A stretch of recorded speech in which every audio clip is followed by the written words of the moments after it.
اتوار کا دن تھا اور دھوپ ہلکی اور ہوا میں تازگی تھی۔ عروج اور رومی شاپنگ کے لیے مال آئی تھی۔ مال کی روشنیاں، بھیڑ اور دکانوں کی چمک دھمک نے رومی کو خوش کر دیا تھا۔ وہ ایک جولری اسٹال پر رک گئی۔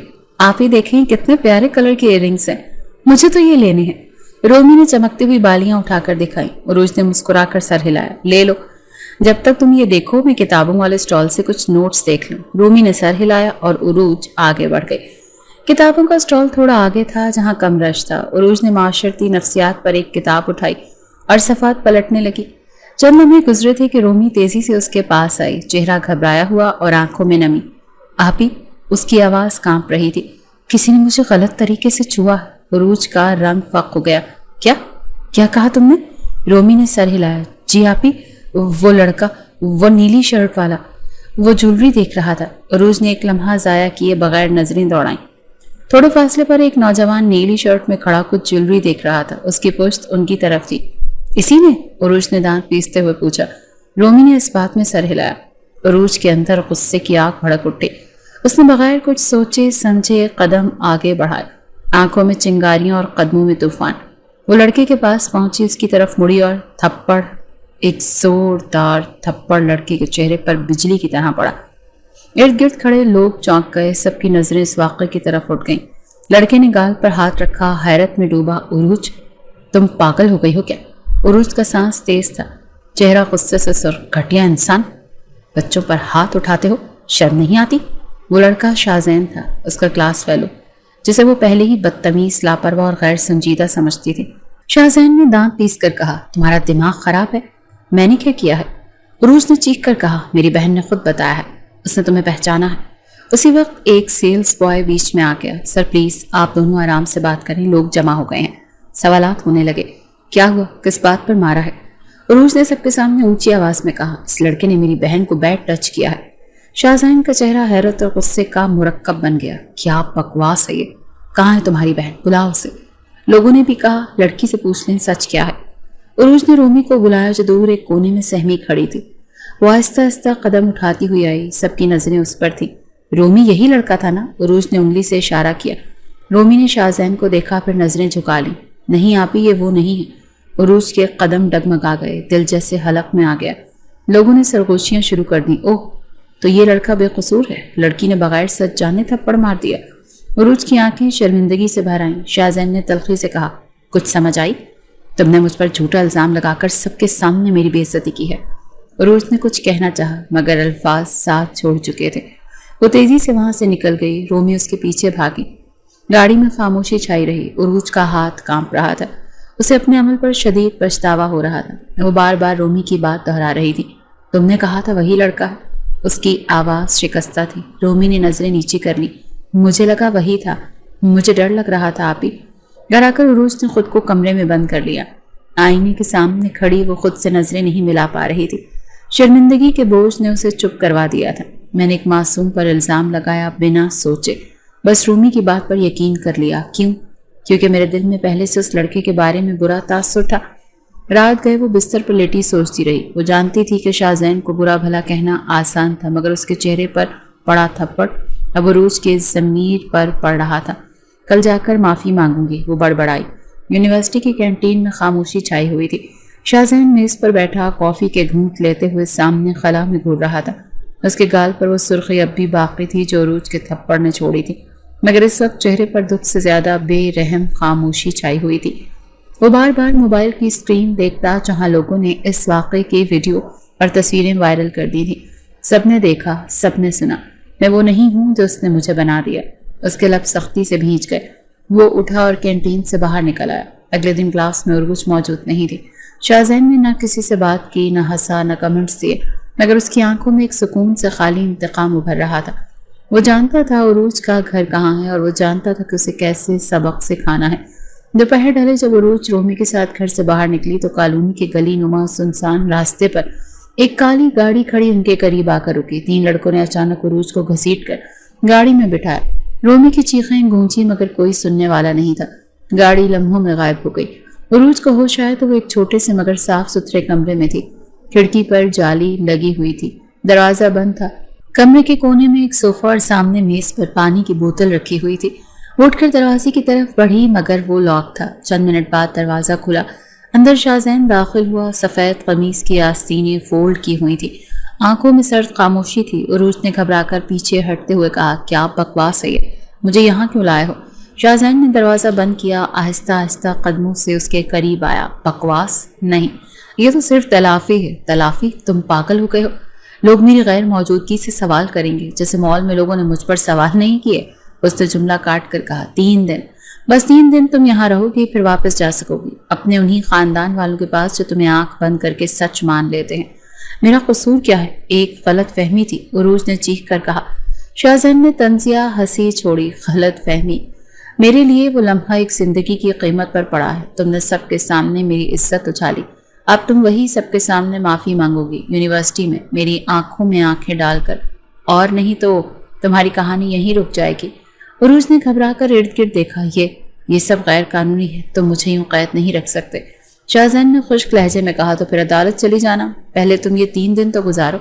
دن بھر عروج کمرے میں ٹہلتی رہی، کبھی دیواروں کو گھورتی رہی، کبھی کھڑکی سے باہر سنسان کمپاؤنڈ۔ فون نہیں تھا، سگنل نہیں تھے، کھانے کے لیے کسی ملازم نے دروازے پر کھانا رکھا مگر وہ اسے دیکھ نہ سکی۔ دوسرے دن کی شام دروازہ پھر کھلا، شاہزین آیا، اس بار ہاتھ میں کاغذ اور پین تھا۔ یہ معافی نامہ ہے جو تم یونی میں پڑھ کر سناؤ گی، اگر تم چاہو تو اپنے الفاظ شامل کر لو، مگر نتیجہ وہی رہنا چاہیے۔ عروج نے پرچہ پھاڑ کر زمین پر پھینکا، میں مر جاؤں گی مگر تم جیسے بدتمیز انسان سے معافی نہیں مانگوں گی۔ شاہزین نے لمحہ بھر اسے دیکھا، فیصلہ تمہارا ہے، تمہارے لیے یا 3 دن یا 3 مہینے۔ عروج کے لیے یہ وقت قید سے زیادہ اپنی ذات کی تذلیل کا وقت تھا۔ اس کا دم گھٹ رہا تھا مگر وہ یہ بھی جانتی تھی کہ باہر نکلنے کا دوسرا راستہ نہیں ہے۔ تیسرے دن رات کو شاہزین نے خود آ کر دروازہ کھولا۔ تیار ہو؟ عروج نے بغیر کچھ کہے سر جھکایا۔ اگلے دن صبح وہ اسے خود یونیورسٹی لے گیا۔ کینٹین میں سب کلاس فیلوز موجود تھے، سمرا، تیمور، سب۔ عروج خاموشی سے اسٹیج کی سیڑھیاں چڑھی۔ میں شاہزین سے، وہ تھوڑی دیر رکی، آواز بھاری ہو گئی، معافی مانگتی ہوں، جو الزام میں نے ان پر لگایا وہ غلط تھا، مجھے شرمندگی ہے۔ سب نے چونک کر دیکھا، کچھ نے حیرت سے، کچھ نے افسوس سے۔ شاہزین خاموش بیٹھا رہا، اس کی آنکھوں میں فتح کی جھلک تھی۔ عروج چپ چاپ اسٹیج سے اتری، نظریں نیچی رکھ کر باہر نکلی۔ گھر پہنچی تو دروازے پر رومی اکیلی کھڑی تھی، اسے دیکھتے ہی پلٹ گئی، مگر اندر کا منظر اور تھا۔ بھائی نے دروازہ کھول کر کہا، کہاں سے آ رہی ہو 3 دن بعد؟ کس کے ساتھ رہ رہی تھی؟ عروج نے کچھ کہنا چاہا مگر بھابھی نے بیچ میں کہا، ہمیں سب پتا ہے، بدنامی لا کر اب واپس مت آؤ۔ رومی نے دفاع کرنے کی کوشش کی مگر بے سود، دروازہ بند ہو گیا۔ عروج کے لیے اب نہ جگہ تھی، نہ پناہ، نہ اپنی صفائی کا کوئی موقع۔ سرد ہوا کے جھونکے سڑکوں پر سناٹا طاری کیے ہوئے تھے۔ لاہور کی ایک سنسان گلی میں عروج ننگے قدموں، بکھرے بالوں اور خالی نظریں لیے چل رہی تھی۔ اس کے ہاتھ میں کچھ نہ تھا اور ذہن میں کوئی منزل نہیں۔ جوتے کب گم ہوئے وہ نہیں جانتی، اسے بس یاد تھا کہ دروازہ بند ہو چکا تھا اور اندر سے بھائی کی آواز آئی تھی، ہمیں ایسی بہن نہیں چاہیے جو عزت کا جنازہ نکالے۔ وہ چلتی رہی جب تک ایک چمکتی ہوئی گاڑی اس کے سامنے آ کر رکی۔ اگلے ہی لمحے وہ سڑک پر گر گئی، چیخ نہ نکلی، صرف جسم تھر تھر کانپ رہا تھا۔ گاڑی سے ایک نوجوان تیزی سے نکلا، ریحان شاہ، جو اپنی بیوی اور والدہ کے ساتھ کسی عزیز کے ہاں سے واپس آ رہا تھا۔ گاڑی روکنے پر مجبور ہو گیا۔ یہ لڑکی، اس کا خون نکل رہا ہے، اماں، نادیہ، جلدی باہر آؤ۔ ریحان نے دروازہ کھولتے ہی اسے پکارا۔ سلمہ بیگم اور نادیہ بھاگتی ہوئی آئیں۔ سلمہ نے عروج کو زمین پر دیکھا تو چہرہ سفید پڑ گیا۔ ریحان بیٹا، اسے فوراً اسپتال لے چلو، خدا خیر کرے۔ نادیہ نے اپنا دوپٹہ عروج کے سر کے زخم پر باندھا، پلس کمزوری بھی ہو رہی تھی، شاید اندرونی چوٹ بھی تھی۔ کچھ ہی لمحوں کے بعد عروج کو نزدیکی پرائیویٹ اسپتال کے ایمرجنسی روم میں منتقل کر دیا گیا۔ ڈاکٹرز نے فوری ٹریٹمنٹ شروع کیا۔ ایک نرس نے نرمی سے کہا، میڈم، سر پر شدید چوٹ ہے، یادداشت متاثر ہو سکتی ہے۔ عروج کی نیم غنودگی میں وہ الفاظ اس کے کان میں گونجے۔ آنکھیں بند تھی مگر دماغ جاگ چکا تھا۔ اسے یقین ہو چلا تھا کہ اب اگر بچنا ہے تو اسے کسی نئی شناخت کا سہارا لینا ہوگا۔ صبح 3 بجے ڈاکٹرز نے تسلی دی، لڑکی کی حالت خطرے سے باہر ہے مگر ہو سکتا ہے اسے اپنی یادداشت وقتی طور پر کھو چکی ہو۔ ریحان اور اس کی فیملی کے لیے یہ ایک نیا چیلنج تھا۔ پولیس رپورٹ کروانے کی بات ہوئی مگر سلمہ بیگم نے فوراً انکار کیا۔ پولیس کے چکروں میں بچی پھنس جائے گی، مجھے نہیں لگتا اس کے گھر والے اسے دوبارہ اپنائیں گے۔ ندا نے کہا، تو کیا کریں؟ اپنے ساتھ لے چلتے ہیں، کچھ دن رکھ لیں گے، شاید یادداشت واپس آ جائے۔ 2 دن بعد عروج کو ہوش آیا، آنکھیں کھلیں تو خود کو سفید چادروں، اجنبی چہروں اور پرائے ماحول میں پایا۔ ریحان نے مسکرا کر پوچھا، کیسی ہو بیٹا، تمہارا نام کیا ہے؟ عروج نے چند لمحے سوچنے کے بعد خالی نظریں اٹھا کر کہا، مجھے یاد نہیں۔ سلمہ بیگم نے اس کے سر پر ہاتھ پھیرا۔ کوئی بات نہیں بیٹا، جب یاد آئے گا تب بتانا، ابھی تم ہمارے ساتھ چلو، ہم تمہیں گڑیا کہہ کر بلائیں گے جب تک تمہیں اپنا نام یاد نہ آ جائے۔ عروج نے سر ہلایا، کچھ بولی نہیں۔ کراچی روانگی اگلے دن طے پا گئی۔ وہ سب عروج کو لے کر لاہور سے نکل گئے۔ سفر خاموشی میں گزرا اور گڑیا کے نام سے اب اس کی شناخت قائم ہو چکی تھی۔ کراچی میں سلمہ بیگم کا گھر ایک پرسکون مڈل کلاس آبادی میں تھا، جن کے مرحوم شوہر کی جائیداد تھی۔ ریحان کا اپنا الگ گھر قریب ہی تھا۔ گھر پہنچتے ہی نادیہ نے ایک کمرہ عروج کو دے دیا۔ پرانے کھلونے، بچیوں کے کپڑے سب نکال کر اس کے لیے رکھ دیے گئے۔ عروج نے سب کچھ قبول کیا۔ اسے اب اپنی بقا کے لیے خاموشی، خام خیالی اور نیا چہرہ بن کر جینا تھا۔ ریحان نے چھوٹے بیٹے عمر نے اس کا ہاتھ تھاما۔ گڑیا آپی میرے ساتھ کھیلیں گی؟ عروج نے پہلی بار مسکرانے کی کوشش کی۔ کھیلیں گے ضرور۔ محلے کی عورتیں جب ملنے آئیں تو سلمہ بیگم نے سب سے کہا، یہ بچی میرے قریبی دوست کی بیٹی ہے، ان کے انتقال کے بعد حادثے میں اس کی یادداشت چلی گئی، ہم نے اسے اپنے ساتھ رکھ لیا ہے۔ سب نے افسوس کا اظہار کیا اور عروج کو محبت بھری نظروں سے دیکھا۔ کسی کو شک نہیں ہوا۔ اگلے دن سلمہ بیگم اسے قریبی بازار لے گئی۔ نئے کپڑے، دوپٹے اور ایک چھوٹا سا لاکٹ خریدا جس پر گڑیا کندہ تھا۔ عروج نے آئینے میں خود کو دیکھا۔ اب وہ عروج نہیں تھی، اب وہ لڑکی تھی جس کا ماضی نہیں، یادداشت نہیں اور پہچان بھی کسی اور کی دی ہوئی تھی۔ کراچی میں گزرے ہوئے 7 دن اب عروج کے لیے ایک نئی دنیا میں بدل چکے تھے۔ سب اسے گڑیا کہہ کر بلاتے تھے اور وہ اس نام کے ساتھ جینے کی عادی بنتی جا رہی تھی۔ صبح سلمہ بیگم کے ساتھ گھر کی چھوٹی موٹی صفائی، نادیہ بھابی کے ساتھ باورچی خانے میں ہلکی پھلکی مدد اور عمر کے ساتھ کھیلنے کا وقت، یہ سب ایک روٹین میں ڈھل چکا تھا۔ عروج نے کبھی سوال نہیں اٹھایا، نہ کسی بات کی وضاحت مانگی۔ وہ جانتی تھی کہ اس کی خاموشی ہی اس کے تحفظ کی ضمانت ہے۔ سلمہ بیگم نے اسے خیراتی سینٹر میں داخل کروا دیا جہاں وہ دوپہر کے چند گھنٹے گزارنے لگی۔ وہاں موجود دیگر خواتین نے اسے اپنانے میں دیر نہیں لگائی۔ ایک دن کام سے واپس آ کر اس نے سلمہ بیگم سے کہا، خالہ جی مجھے سلائی کی مشین پر اچھی گرفت ہو گئی ہے، اگر آپ اجازت دیں تو میں گھر پر بھی کچھ کپڑے سینے لگ جاؤں۔ سلمہ بیگم نے سر پر شفقت سے ہاتھ رکھا، ضرور بیٹا، کام کرو گی تو وقت بھی اچھا گزرے گا اور بھروسہ بھی بڑھے گا۔ دوسری طرف لاہور میں وقت اپنی چال چل چکا تھا۔ شاہزین کی زندگی میں اپنا وہ شوقی تھی، نہ لاپرواہی۔ یونیورسٹی میں وہ خاموشی اور تنہائی دکھائی دیتی۔ دوستوں نے کئی بار اس کی توجہ ہٹانے کی کوشش کی مگر اب اندر سے وہ بدل چکا تھا۔ کلاسز کے اختتام کے بعد وہ اکثر کیمپس کے پارک میں بیٹھا رہتا، آنکھیں بند کر کے، جیسے کسی کھوئی ہوئی چیز کو یاد کرنے کی کوشش کر رہا ہو، تلاش میں ہوں اس کی جسے خود اپنے ہاتھوں سے کھو دیا۔ اس نے ایک دن خود سے کہا تھا۔ اس نے کئی بار عروج کے محلے جا کر معلومات لینے کی کوشش کی مگر کوئی کچھ بتانے کو تیار ہی نہیں تھا۔ اہل محلہ کی نظروں میں بھی وہی الزام تھا جو عروج کے خاندان نے لگایا تھا، بدنامی کا سبب۔ شاہزین نے ایک نجی تفتیشی ایجنسی کی خدمات بھی حاصل کی مگر 3 ہفتوں کی تلاش کے باوجود کچھ سراغ نہ ملا۔ ادھر کراچی میں عروج کی زندگی نے ایک اور موڑ لیا۔ خطاطی سینٹر کی مالکن نے اس کے ہنر کو دیکھتے ہوئے اسے تھوڑی سی تنخواہ پر ایک چھوٹی سی ڈیزائننگ ذمہ داری دے دی۔ گڑیا تمہارے ہاتھ میں صفائی ہے، تم باقاعدہ کام سنبھال سکتی ہو، عارفہ باجی نے مسکرا کر کہا۔ عروج نے شکریہ ادا کیا اور شام کو آ کر یہ خبر ندا بھابی کو دی۔ بھابی اب میں خود کچھ پیسے کما سکتی ہوں۔ ندا نے اسے گلے لگا لیا۔ تم نے یہ سب خود سنبھالا ہے، تم قابل ہو گڑیا۔ اسی دوران ریحان نے لاہور میں موجود اپنی ایک دوست سے رابطہ کیا۔ یونیورسٹی میں ایک لڑکی کے متعلق کچھ معلوم کروانا ہے، شاہزین نام ہے اس کا۔ دوست نے چند دن بعد اطلاع دی، یہ لڑکا اب الگ سا رہتا ہے، کلاسز تو لیتا ہے مگر پہلے جیسا نہیں رہا، کچھ کہتے ہیں ایک لڑکی کی وجہ سے بدل گیا۔ ریحان نے رپورٹ تو سلمہ بیگم کو نہیں بتائی مگر وہ جان چکا تھا کہ لاہور میں کسی کا ضمیر بیدار ہو چکا ہے۔ ادھر عروج نے عمر کے ساتھ اسکول ہوم ورک میں مدد دینا شروع کر دی۔ ایک دن جب وہ اسے اردو کی کاپی لکھوا رہی تھی تو عمر نے پوچھا، آپ کو اپنا نام یاد آیا؟ عروج نے قلم روکا، مسکرائی، نہیں عمر ابھی نہیں، جب آئے گا تو بتا دوں گی نا شاید، وہ دھیرے سے بولی اور دوبارہ کاپی پر جھک گئی۔ رات کو جب وہ اپنے بستر پر لیٹی تو اس نے ڈائری کھولی، سفید صفحے پر ایک لائن لگائی، عروج مر چکی ہے، اب جو زندہ ہے وہ صرف گڑیا ہے۔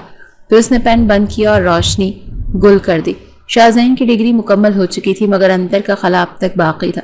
وہ 3 بار کراچی جانے کا پروگرام ملتوی کر چکا تھا، ہر بار یہی سوچ کر کہ جب تک عروج کا سراغ نہ ملے کہیں جانا بے مقصد ہے۔ آخرکار والدہ کے اصرار پر اسے واپسی کا فیصلہ کرنا پڑا۔ کراچی پہنچ کر چند دن اس نے گھر پر گزارے، خاندان والوں سے ملا، آفس کے معاملات دیکھے۔ ایک دوپہر وہ اچانک اپنے تایا کے گھر چلا گیا جہاں بچوں کے شور میں اسے کچھ سکون محسوس ہوا۔ رہائشی حصے کی طرف جاتے ہوئے باغیچے میں نگاہ پڑی، ایک لڑکی سفید سوٹ میں جھکی ہوئی موتیے کی کلیاں چن رہی تھی، اس کے بازو پر عمر بیٹھا ہنس رہا تھا۔ وہ منظر چند لمحے سے ٹھہر گیا، لڑکی کی پشت اس کی طرف تھی مگر وہ انداز، وہ سوار کچھ جانا پہچانا سا لگا۔ شاہزین رک گیا، دل میں عجیب سی کھٹک ہوئی، وہ آہستہ قدموں سے آگے بڑھا،